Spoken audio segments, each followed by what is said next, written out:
India TV YouTube channel को subscribe करें और बेल आइकन दबाएं। नमस्कार, मैं हुसैन रिजवी। कोरोना के संकट के बीच अच्छी खबर यह है कि भारत में कई तरह की नई वैक्सीन बहुत तेजी से इन पर काम चल रहा है और आने वाले कुछ वक्त में ओरल वैक्सीन आने की भी उम्मीद की जा रही है। नेजल वैक्सीन को इंजेक्शन के बजाय नाक से लिया जा सकेगा, जैसे हम इनहेलर का इस्तेमाल करते हैं, जबकि ओरल वैक्सीन जो होगी उसे हम टैबलेट की शक्ल में या फिर ड्रॉप की शक्ल में ले सकते हैं। यह वैक्सीन कितनी कारगर होगी, देखिए यह खास रिपोर्ट।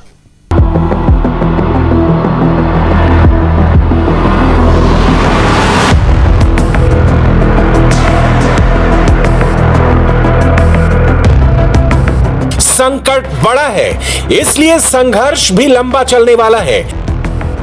एक वायरस के विकराल होते हुए रूप को रोकने के लिए सिर्फ वैक्सीन ही अंतिम हथियार है। लेकिन सवाल यह है कि 130 करोड़ लोगों तक वैक्सीन पहुंचाने में कई महीनों का वक्त लगने वाला है और दूसरी तरफ वैक्सीन की किल्लत इस लड़ाई को और मुश्किल बना सकती है। इसलिए दुनिया भर के वैज्ञानिक अलग अलग तरीकों से दूसरी तरह से वैक्सीन बनाने पर काम कर रहे हैं। अभी तक भारत सहित पूरी दुनिया में इंट्रामस्कुलर इंजेक्शन में वैक्सीन लगाई जा रही थी, लेकिन अब नेजल स्प्रे वैक्सीन और ओरल पिल्स यानी टैबलेट पर भी ट्रायल शुरू हो चुका है। अगर सब कुछ ठीक रहा तो अगले कुछ समय में कोरोना की लड़ाई में ये नए हथियार साबित हो सकते हैं। लेकिन इससे जुड़ी सबसे अच्छी खबर यह है कि कोवैक्सीन बनाने वाली कंपनी भारत बायोटेक देश में नेजल स्प्रे के ट्रायल भी शुरू कर चुकी है। सबसे पहले आप इन नई तकनीक से बन रही वैक्सीन के विज्ञान को समझिए कि आखिर ये वायरस से किस तरह बचाएगी।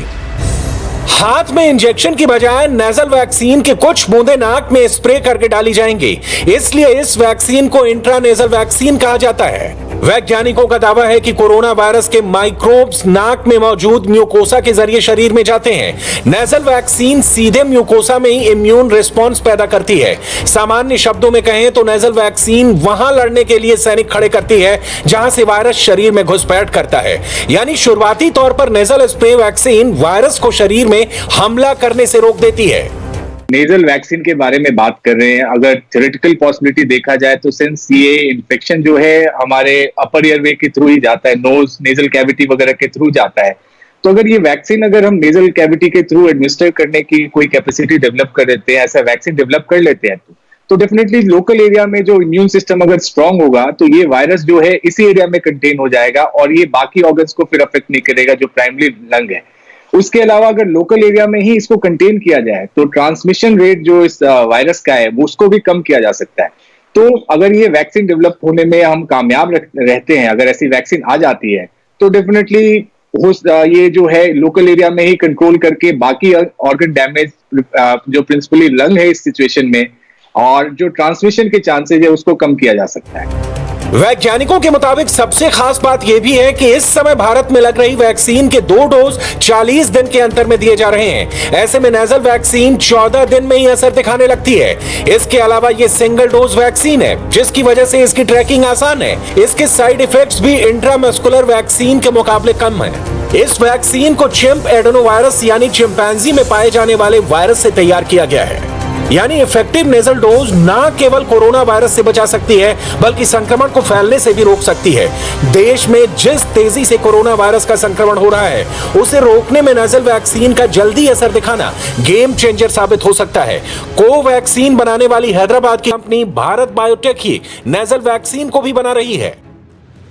ये काफी स्पष्ट है कि साइंटिफिक स्टडीज हैं जो हम सारे डॉक्टर लोग पढ़ते हैं, जो आप सब भी मीडिया ऑनलाइन देख सकते हैं, उसमें ये क्लियर है, जाहिर है कि सारी जो अप्रूव्ड वैक्सीन हैं भारत में, कोवैक्सीन और कोविशील्ड, वो दोनों सेफ हैं और एफिकेशियस हैं इन द सेंस के वो एंटीबॉडी प्रोड्यूस करती है। क्या होता है कि जब वैक्सीन लग जाती है तो सिवियर डिजीज और डेथ होने का चांस बहुत कम हो जाता है। इनफैक्ट 99% चांस है कि सिवियर कोविड और डेथ नहीं होगा अगर किसी ने वैक्सीनेशन लिया है। तो ये हम शुरू से कह रहे हैं, ये सारी रिसर्च में भी यही निकला है। कोई भी वैक्सीन हो वो सिवियर डिजीज और डेथ से प्रिवेंट करती है। आप मेरा ही एग्जांपल ले लीजिए, लास्ट ईयर मुझे कोविड हुआ था, थोड़ा माइल्ड सा था और उसके बाद मैंने 2 वैक्सीन डोजेस लिए हैं और लास्ट डोज जो मैंने लिया था वो 1 महीना पहले था और अब 2-3 दिन से मैं कोविड पॉजिटिव हूं। तो लेकिन मुझे केवल थोड़ा सा गला खराब है और माइल्ड बॉडी एक है और कोई सिम्टम्स नहीं है। सो आई एम होपिंग कि इसी तरह माइल्ड होके ही निकल जाएगा और बाकी जो मेरे डॉक्टर कोलीग्स हैं, नर्सेज हैं जिनको हुआ है वैक्सीनेशन के बाद, सभी को माइल्ड डिजीज हुई है। तो इससे ये समझना चाहिए कि वैक्सीन लेना जरूरी है, क्योंकि वैक्सीन से सिवियर डिजीज और डेथ प्रिवेंट होती है। ये एक क्लियर मैसेज है जो सबको समझना चाहिए। भारत बायोटेक ने अमेरिका के Washington university school of medicine के साथ सितंबर 2020 में इस वैक्सीन के लिए करार किया था। इस सिंगल डोज वैक्सीन BVV154 के प्री क्लिनिकल ट्रायल शुरू हो चुके हैं, यानी लेबोरेटरी में चूहों और दूसरे जानवरों पर इसके सफल प्रयोग हो चुके हैं। अगर सब कुछ ठीक रहा तो जून 2021 तक ये वैक्सीन अपने क्लिनिकल ट्रायल्स पूरे कर लेगी, तब अगस्त तक इसे मार्केट में मिलने की संभावना है। इसका एक और बड़ा फायदा यह भी है कि सिरिंज का कचरा भी कम हो जाएगा। फिलहाल इंजेक्शन के जरिए मांसपेशियों में लगाए जाने वाले वैक्सीन की 2 खुराक की जरूरत है, और ऐसे में भारत जैसे देश को करीब 2 अरब 60 लाख सिरिंज और सुई की जरूरत पड़ेगी। लेकिन नेजल वैक्सीन में ऐसी किसी चीज की जरूरत नहीं होगी। कनाडा और ब्रिटेन में हुए नेजल वैक्सीन के अब तक के ट्रायल के आधार पर दुनिया भर के वैज्ञानिकों को नाक से दी जाने वाली इस वैक्सीन से काफी उम्मीदें हैं।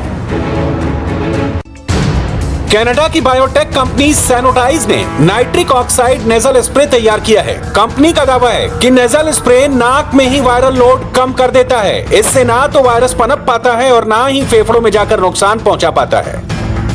कनाडा और ब्रिटेन में 79 इन्फेक्टेड लोगों पर हुए फेज 2 क्लिनिकल ट्रायल्स में इस नेजल स्प्रे ने 24 घंटों के भीतर वायरल लोड को 95% तक कम कर दिया और 72 घंटों में 99% तक। इसके अलावा फेज 2 क्लिनिकल ट्रायल्स के दौरान 103 लोगों की नाक में स्प्रे किया गया। कोई भी कोविड-19 पॉजिटिव नहीं निकला। वैज्ञानिकों का कहना है कि कोविड-19 इन्फेक्शन की शुरुआत नाक से होती है। इस वजह से नाक से दी जाने वाली कोई भी दवा या वैक्सीन सबसे ज्यादा असरदार साबित होगी। अच्छी बात यह है कि कोरोना के यूके वेरिएंट के खिलाफ भी कारगर साबित हुआ है। फिलहाल कंपनी ने ब्रिटेन और कनाडा में स्प्रे के लिए इमरजेंसी अप्रूवल मांगा है। इजराइल और न्यूजीलैंड ने इस स्प्रे के इलाज के लिए मंजूरी दे दी है। अब कनाडा की यह कंपनी 4-5 हजार लोगों के साथ फेज 3 ट्रायल करना चाहती है। फेज 3 ट्रायल्स का कुछ हिस्सा भारत में भी हो सकता है, लेकिन भारत में पहले से ही वैक्सीन तैयार कर रही दोनों कंपनी भारत बायोटेक और सीरम इंस्टीट्यूट नेजल वैक्सीन पर काम शुरू कर चुकी हैं। भारत बायोटेक जहां कोरोफ्लू नाम की नेजल वैक्सीन तैयार हो रही है, तो सीरम इंस्टीट्यूट ब्रिटेन के कोडाजोनिक्स कंपनी के साथ मिलकर कोविवैक नेजल वैक्सीन तैयार करने की कोशिश में लगे हुए हैं। अब तक के ट्रायल में कोविवैक प्री क्लिनिकल स्टडी में सुरक्षित और असरदार पाई गई है। उम्मीद की जा रही है कि जून 2021 में अगले दौर के क्लिनिकल ट्रायल शुरू किए जाएंगे। वैक्सीन तो no doubt is the only way we can handle this crisis, पर वैक्सीन में भी टाइम लगेगा। देखिए, अब अगर आप पहली डोज भी देंगे, उसके बाद 4-6 हफ्ते बाद सेकंड डोज मिलेगी, तो इसलिए पहले तो हमें अग्रेसिवली, मैं तो कहता हूं हर एक स्टेट्स को जो लोग एलिजिबल हैं, नेक्स्ट 2 वीक्स में इन्हें वार फुटिंग सबको वैक्सीनेट करना चाहिए, जो एलिजिबल हैं गवर्नमेंट ऑफ इंडिया की प्रेजेंट गाइडलाइन से। ऑफ कोर्स जो कोविड प्रोटेक्टिव बिहेवियर्स हैं वो भी बहुत जरूरी हैं। नेजल स्प्रे वैक्सीन के बीच कोरोना वायरस की ओरल टैबलेट पर भी काम चल रहा है, यानी इंजेक्शन और नाक से वैक्सीन लेने के अलावा अब कोरोना की वैक्सीन गोली के रूप में भी मिल सकती है। इसके लिए अमेरिकी दवा कंपनी फाइजर ने नोवल ओरल एंटीवायरल ड्रग का क्लिनिकल ट्रायल शुरू कर दिया है।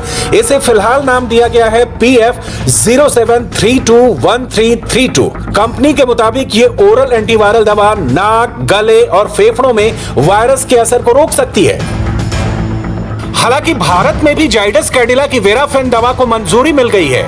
इस दवा के फेज 3 के क्लिनिकल ट्रायल के लिए 250 मरीजों को शामिल किया गया, जिसमें से करीब 91% मरीजों की RT-PCR रिपोर्ट 7 दिनों में नेगेटिव आ गई। कंपनी का दावा है कि संक्रमण के शुरुआती दौर में वेराफेन दवा वायरल को खत्म करने में मददगार साबित होती है। कुल मिलाकर देखा जाए तो वायरस के अटैक को रोकने के लिए हर कोई अपने अपने लेवल पर कोशिश कर रहा है, लेकिन भारत में फिलहाल वायरस का यह संकट बहुत बढ़ चुका है। इसलिए सरकार ने 1 मई से 18 साल के ऊपर के लोगों को वैक्सीन लगाने का फैसला किया है। वैक्सीन लिया है, उनकी उनमें मोर्टेलिटी के चांसेस कम हो गए हैं। तो ये सारे फायदे को लोगों ने उस समय रियलाइज नहीं किया। उन्हें लगा कि केसेस कम हो गए, वायरस तो चला गया, तो हमें क्यों लगवाना है। इसके चलते शायद हमने शुरू में लापरवाही की और उसका खामियाजा अब हम भुगत रहे हैं। लेकिन सबसे यही अपील है कि अभी भी समय है, जब भी मौका मिले इरिस्पेक्टिव ऑफ की कोविशील्ड है या कोवैक्सीन है, आप जरूर लगवाएं। फ्यूचर में जो वैक्सीन आएंगे उसके भरोसे वेट करने का कोई मतलब नहीं है। ऑफकोर्स जो नेजल वैक्सीन अगर आता है तो बहुत ही इफेक्टिव और आसान वैक्सीन होगा, लेकिन उस समय तक हमें जिंदा रहना है, उसके लिए बहुत जरूरी है कि अपनी सावधानी हम बरतते रहें। वैक्सीन और कोविड अप्रोप्रिएट बिहेवियर, इससे ही अपना बचाव कर सकते हैं। केंद्र सरकार के निर्देश के मुताबिक सीरम इंस्टीट्यूट ऑफ इंडिया ने अपनी कोविशील्ड वैक्सीन के रेट जारी कर दिए हैं। कंपनी राज्य सरकारों को 400 रुपए और प्राइवेट अस्पतालों को 600 रुपए प्रति डोज की दर से वैक्सीन देगी। फिलहाल 45 वर्ष के लोगों को वैक्सीन 250 रुपए में लगाई जा रही है। इसमें वैक्सीन की कीमत 150 रुपए और लॉजिस्टिक चार्ज 100 रुपए पड़ता है। अगर वैक्सीन की नई रेट इसी तरह फिक्स की गई तो एक डोज की कीमत 700 रुपए हो सकती है, जिस पर सियासत शुरू हो चुकी है। तो ये जो नॉन एसेंशियल एक्टिविटी है उसको हम एकदम प्रॉपर्ली रेस्ट्रिक्ट करें, वैक्सीनेशन की ड्राइव क्विकली बढ़ा दें और लोगों को बहुत जोर और एजुकेट किया जाए, प्रार्थना की जाए कि मास्क जरूर पहनो। यही तरीका है कि हम अपने आप को इस पेंडेमिक से और इस क्राइसिस से बाहर ला सकते हैं। नतीजे बता रहे हैं कि सिर्फ वैक्सीन से ही जान बचाई जा सकती है। हेल्थ डिपार्टमेंट के मुताबिक वैक्सीन लगवाने वाले 10,000 में से 2-4 लोग संक्रमित हुए हैं। देश में कोवैक्सीन की 93 लाख से ज्यादा पहली डोज लेने वालों में से सिर्फ 4,208 संक्रमित हुए हैं, जबकि दूसरी डोज लेने वाले 17 लाख से ज्यादा लोगों में से सिर्फ 695 लोग संक्रमित हुए। कुल मिलाकर वायरस से जान बचाने के लिए केवल वैक्सीन ही एकमात्र उपाय है, लेकिन तब तक अपने स्तर पर बचकर रहें, मास्क पहने, सोशल डिस्टेंसिंग का पालन करें। यही सावधानियां कोरोना से आपकी जिंदगी को बचा कर रखेगी।